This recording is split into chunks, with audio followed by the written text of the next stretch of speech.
Salut à tous et à toutes, aujourd'hui c'est Renaud pour What's the Game. On va ouvrir des portails, on va faire remonter des créatures et des grands anciens, on va faire régner la terreur sur le monde avec Cthulhu au port de l'horreur, édité par Henry Games.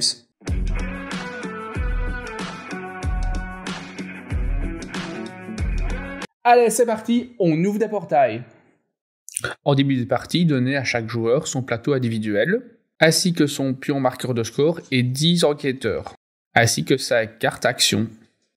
C'est l'heure de faire remonter le mal. Mettez le plateau au centre de la table et choisissez la face qui correspond au nombre de joueurs. Placez aussi le deck de portail et mettez-en 4 faces visibles à la portée de chacun des joueurs. N'oubliez pas de mettre le deck de cartes action à proximité. Ensuite, placez un nombre de cartes parchemin correspondant aux emplacements au-dessus du plateau. Mettez à proximité les jetons désespoir. Mettez à proximité les jetons de score. Et n'oubliez pas la pile de monstres qui apparaîtront dans les portails. Et oui, à chaque début de tour, le premier joueur va choisir soit le pion malsain, soit le pion sain, et ça va avoir un impact tout au long de ce tour. Vous n'allez pas pouvoir faire les choix comme vous l'aviez prévu. Alors si le premier joueur choisit la face saine, vous ne pourrez jouer que les parties blanches de vos cartes, à savoir vous pourrez soit positionner des aventuriers sur le plateau, soit vous aurez des fragments de plan ou des fragments de pages qu'il faudra collecter tout au long de la partie pour gagner des points. Les fragments de plan et de pages seront des points qui seront comptabilisés à la fin de la partie en fonction du nombre que vous avez ou du nombre de plans qui sont terminés.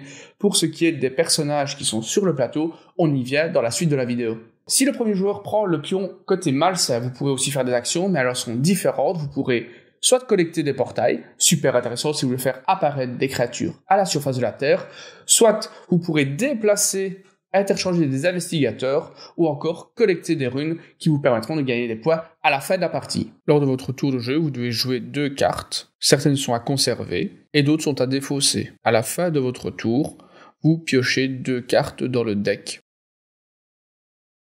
Lorsque vous jouez les cartes blanches pour placer des investigateurs, n'oubliez pas de récolter vos pions désespoir. Ils pourront être joués à la fin de votre tour pour réaliser des actions désespérées. En fonction du nombre de pions que vous jouez, vous pourrez faire certaines actions.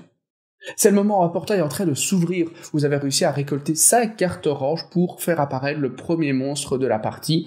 Ce premier monstre va vous permettre de gagner des points parce que vous avez réussi à le faire apparaître. Mais attention, certains portails sont plus difficiles à ouvrir que d'autres en fonction de la couleur.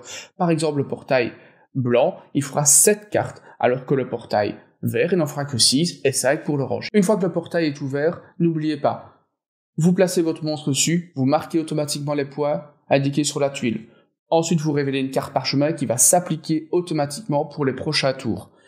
Et n'oubliez pas aussi de résoudre les majorités à l'intérieur de la zone de la même couleur que votre portail. Et voilà, c'est la fin de la partie. Tous les monstres sont apparus sur Terre, c'est le chaos complet. Il ne vous reste plus qu'à déterminer qui est le premier joueur, qui est le grand gagnant. Pour cela, vous allez ajouter à votre score de partie les résultats obtenus par vos fragments de plan, vos fragments de page, vos runes, mais aussi un nombre de points équivalent au nombre de personnages de votre couleur restés sur le plateau.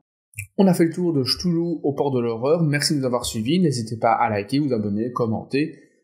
Et on se retrouve pour plein d'autres épisodes. Merci et à la prochaine.